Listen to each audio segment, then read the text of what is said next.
Fala, galera. Nós estamos aqui, ó, para fazer a revisão do SAI, né, que é o da Semana de Arte Moderna. Então, a primeira questão que aparece para mim é essa: vício na fala. Para dizerem milho, dizem mio, para melhor, dizem mió, para pior, pior, para telha, dizem teia, para telhado, dizem telhado, e vão fazendo telhados. Esse é um poema do Oswald de Andrade. O Oswald foi um poeta que participou da primeira geração, participou da Semana de Arte Moderna, foi um dos colaboradores diretos, e as afirmativas a respeito do poema do Oswald são essas: considerando o contexto em que foi produzido o texto, pode-se afirmar que: letra A, a presença de ironia no poema quando se percebe a associação das pessoas que falam errado com aquelas que constroem as casas. Então, assim, a questão do modernismo não é uma questão de ironia com essas pessoas, né? O Oswald é um poeta que tem muitas manifestações irônicas, mas essa questão da língua não é uma questão de ironia, né? O que ele quer, na verdade, é registrar essa fala. E ele, em outros poemas, inclusive, ele vai legitimar, ele vai dar visibilidade a esse falar, que é o falar do povo, que é o falar das pessoas, né, que não tiveram oportunidade, acesso à educação formal, tá? Então, não se trata de uma questão de ironia. Letra B, foi escrito em linguagem informal, criticando a pronúncia de pessoas possivelmente sem escolaridade? Então, de fato, foi escrito sim numa linguagem informal, mas não há aí um tom de crítica, né?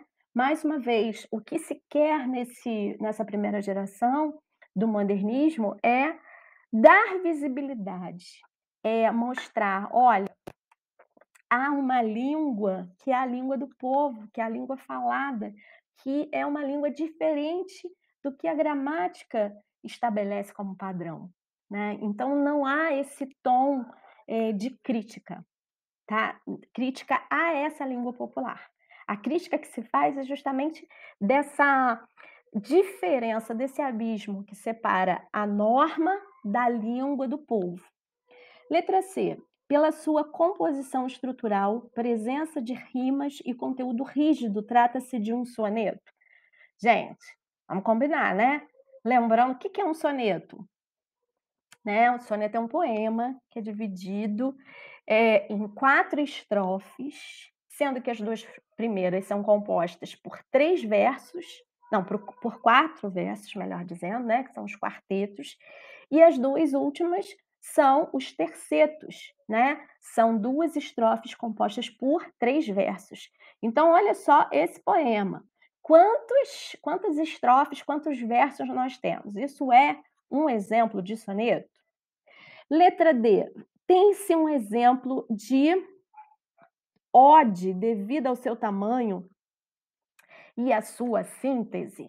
Então, se trata de uma ode, e aí lembrando, né, o que é a ode? A ode é um tipo de poema, né, que tem como característica, apresentar estrofes simétricas, né. Então, são estrofes que, hã, elas, na verdade, são produzidas, né, geralmente com o objetivo de serem cantadas, seja por uma pessoa só, ou por um coro, mas, né, essa coisa da musicalidade é uma presença muito forte na ode. É isso. Vocês acham que tem essa marca de ode nesse poema? E por último, a letra E. É um exemplo de literatura da primeira geração modernista, tá? Então essa é a questão que primeiro apareceu aqui para mim, certo? Vamos para a segunda. A segunda é um trechinho do romance do Mário de Andrade, né, o idealizador aí, o grande articulador da Semana de Arte Moderna. E o Mário de Andrade, ele tem um livro, né, que é o Macunaíma, que vai falar sobre o herói de nossa gente, né. Então é um texto narrativo, É um texto que o Mário traz uma série de elementos da cultura brasileira, né, do que é popular, né. E o livro ele é tão denso, ele é tão complexo, ele tem tantas informações, porque na verdade o Mário fez um trabalho mesmo de pesquisa, de investigação, que existe um outro livro, né, para você conseguir ler bem o Macunaíma. É legal você acompanhar a obra lendo o roteiro de Macunaíma, que é como se fosse um dicionário, né, um glossário da de vários elementos que aparecem na obra do Mário de Andrade, né, do Macunaíma. E o roteiro é quase do tamanho, se não for maior, do livro em si.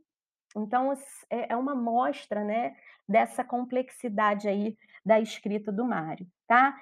Tem um destaque aí na letra C, mas a resposta não é letra C não, tá gente. Então vamos ao texto. "No fundo do mato virgem, nasceu Macunaíma, herói de nossa gente. Era preto, retinto e filho do medo da noite. Houve um momento em que o silêncio foi tão grande, escutando o murmurejo do Uiracoeira, que a Índia Tapamunhas pariu uma criança feia. Essa criança é que chamaram de Macunaíma. Já na meninice fez coisas de Sarapantá. De primeiro, passou mais de 6 anos não falando. Se o incitavam a falar, exclamava: Ai, que preguiça! E não dizia mais nada. Ficava no canto da maloca, trepado no giral da paxiúba, espiando o trabalho dos outros e principalmente os 2 manos que tinha, Maanape, Javelinho e Jiguê, na força de homem. O divertimento dele era decepar a cabeça de saúva. Vivia deitado, mas se punha os olhos em dinheiro, Macunaíma dandava para ganhar vintém. Então é um trechinho, né, o trecho inicial, esse é o início do romance do Mário de Andrade, e aí a gente já pode ter uma ideia, né, do perfil desse personagem, né, olha só do que ele gosta, né, gosta de falar a cabeça de saúva, tirar a cabeça das formigas, gosta de dinheiro, "ai que preguiça", foi a frase, né, que ele primeiro falou, então é o perfil desse herói, né, que o Mário chama de herói da nossa gente, ok? E que o subtítulo do livro é O Herói Sem Nenhum Caráter, ou seja, não é porque ele não valesse nada, mas sim porque ele não tinha um caráter, né, bem definido, bem delimitado. E aí, a gente tem as questões. Considerando o contexto em que está inserida a obra, pode-se afirmar que Macunaíma inicia a primeira fase do movimento do modernismo brasileiro, e isso fica evidenciado no trecho eh, Herói de Nossa Gente, exaltando o indianismo. Então é disso que está falando, né. Então a obra do Mário é pertence à primeira fase do modernismo, mas, não há uma exaltação, tanto que olha como esse herói é chamado, é o herói sem nenhum caráter, é o herói que diz: "Ai, que preguiça", é o herói que quer dinheiro. Então, apesar de ele ser um índio, sim, né, ele não tem um perfil idealizado como a gente viu lá no romantismo na primeira geração, tá? Não se trata de uma questão indianista no exemplo do Macunaíma. Letra B. Na passagem No Fundo do Mato Virgem, explicita-se a paródia em relação a Iracema, de José de Alencar? Exatamente. Aí, o que acontece? A Iracema, né, o início do livro Iracema, ele começa dessa forma aqui. Ó, vou falar com vocês. Iracema, a virgem dos lábios de mel que tinha os. É, peraí, que tinha os olhos. Peraí, deixa eu só botar aqui. Ó, não, melhor o início, né? Ó, Verdes mares bravios da minha terra natal, onde canta a jandaia nas frontes da carnaúba. Verdes mares que brilhais como líquida esmeralda aos raios do sol nascente, perlongando as alvas praias. Então, olha, há essa evocação, olha, da natureza, né? Então, há de fato um diálogo entre a Iracema, né, que é esse marco aí do indianismo no romantismo, né, a primeira geração do romantismo, que é conhecida como a geração indianista, e o Mário de Andrade ele não começa desse jeito, né, à toa. No fundo do mato virgem nasceu Macunaíma. Ele, na verdade, cria um diálogo, né, com a história da Iracema, tá?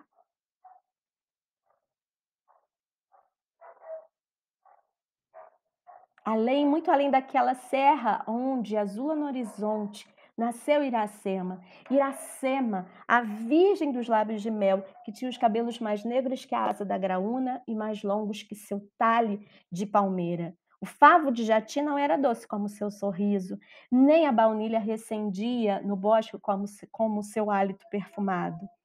Então, esse contexto, né, dessa evocação da natureza, desse contato aí com a vida no campo, é, na verdade, a razão aí porque o texto, né, cria esse diálogo, né, faz uma paródia, na verdade, com o texto do José de Alencar, ok?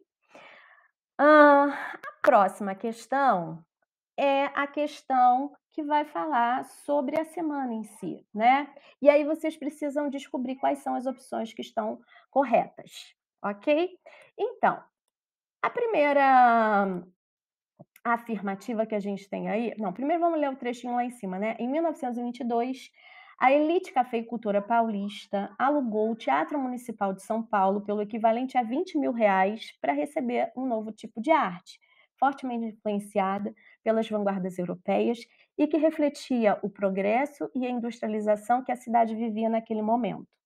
Até então, o Rio era considerado a capital cultural do país. A elite acabou não entendendo completamente a proposta do evento, mas ele influenciou definitivamente os rumos culturais brasileiros. Então, só para contextualizar aí, para vocês entenderem um pouco do que foi a semana, né? Então, a gente estudou sobre isso, nós vimos essas informações e já percebemos, né, nas nossas aulas que, na verdade, a Semana de Arte Moderna ela foi um evento de uma elite, né, que está muito ligada aí aos cafeicultores, né, de São Paulo, e foi uma iniciativa até para que São Paulo, que era uma cidade que estava se fortalecendo, né, no início do século XX, para que ela tivesse uma visibilidade maior, né? Porque até então tudo que acontecia culturalmente falando era muito mais ligado à cidade do Rio de Janeiro, ok? Então, a gente tem algumas afirmativas aí sobre a Semana de Arte Moderna, ok? Número 1, o objetivo da Semana de Arte Moderna de 1922 era apresentar ao grande público os princípios do modernismo brasileiro? Sim, né? Os artistas do modernismo brasileiro buscavam uma continuação das tradições estéticas advindas da Europa? Não, né. A gente viu aí estudando a proposta do modernismo, inclusive, né, essa primeira geração ela foi muito radical, porque o que ela quis foi romper, né, criar alguma coisa nacional, com a cara do Brasil, né. Os modernistas 3 eram influenciados por vanguardas europeias como o futurismo e o cubismo? Sim, né. Apesar de eles quererem fazer algo que fosse genuinamente brasileiro, eles receberam uma influência grande, né, das vanguardas. Então a gente tem, o futurismo, né, essa coisa da velocidade, da dessa coisa da alegria, do prazer com o progresso, né. A gente tem isso muito forte na obra do Mário de Andrade, o Pauliceia Desvairada, né, que a gente leu alguns trechinhos, em que o Mário de Andrade vai falar de São Paulo, a cidade, né, a comoção da vida dele, os automóveis, esse movimento. Então o futurismo está presente, né, muito fortemente aí, e a obra do Mário de Andrade comprova isso, tá. Então as vanguardas europeias influenciaram sim os artistas do modernismo, principalmente nessa primeira geração. 4. A Semana de Arte Moderna contou com participantes, como os escritores Mário de Andrade, Oswald de Andrade, o compositor Heitor Villa-Lobos e a pintora Anita Malfatti. Sim, né, eu passei para vocês aquele vídeo, da TV Globo, da minissérie, e vocês puderam ver lá, né, a presença de vários artistas em diferentes campos de atuação que fizeram parte aí dessa primeira geração e dessa inauguração aí dessa concepção inovadora da arte, né, que foi a semana. Número 5, as obras modernistas agradaram aos críticos, ainda que com ressalvas. Então a gente viu que essa aí não é uma realidade, né? Pelo contrário, assim, a crítica foi muito grande, as obras foram extremamente rejeitadas, né, vaiadas, e era esse mesmo o objetivo, dizem, né, que esse era mesmo o objetivo desses artistas, chocar o público, tá. Bom, e aí a gente vai para a última questão que aparece para mim aqui, que é a questão da Anita Malfatti aí, essa tela da Anita Malfatti que se chama A Boba. Então, a respeito, né, olhando para essa tela, nós vamos pensar um pouquinho sobre o modernismo. O modernismo brasileiro sofreu várias influências das vanguardas europeias. Considerando a afirmação, bem como os conhecimentos sobre a produção de Anita Malfatti, analise as afirmativas a seguir. Número 1, a Anita Malfatti não participou da semana? Essa está errada, né, gente? Porque ela participou sim. A tela A Boba apresenta características impressionistas, como os traços e cores fortes. Então, impressionistas, não, né? Número 3, a aparente harmonia a aparente falta de harmonia da pintura é um dos traços de ruptura do modernismo em relação às tradições? Sim, né. Então olha como a expressão facial, é diferente, né, ela choca o público, ela não é bonita, ela né, nos causa um certo incômodo. Então essa sim está correta, tá? A 3. O público e a crítica reagiram negativamente às suas telas com características vanguardistas? É verdade, né? Nós, quando estudamos aí essa Semana de Arte Moderna, vimos o quanto que a crítica, né, marcou a vida da Anita Malfatti, né? O quanto que eh, foi difícil para ela receber toda aquela avaliação negativa a respeito da obra, da produção dela. E 5, assim como Oswald de Andrade na literatura, Anita Malfatti teve seu primeiro contato com os movimentos de vanguarda em viagens para o exterior? Exatamente, né, então por ser um movimento aí das elites, né, eles tiveram esse perfil, ok? Então galera, essas são as questões do SAI, eu não sei se vocês já responderam, mas se não, corre lá, garante essa pontuação preciosa, porque a gente está fechando o bimestre e vocês precisam aí desses pontinhos preciosos, tá bom? Um beijo grande e fiquem com Deus.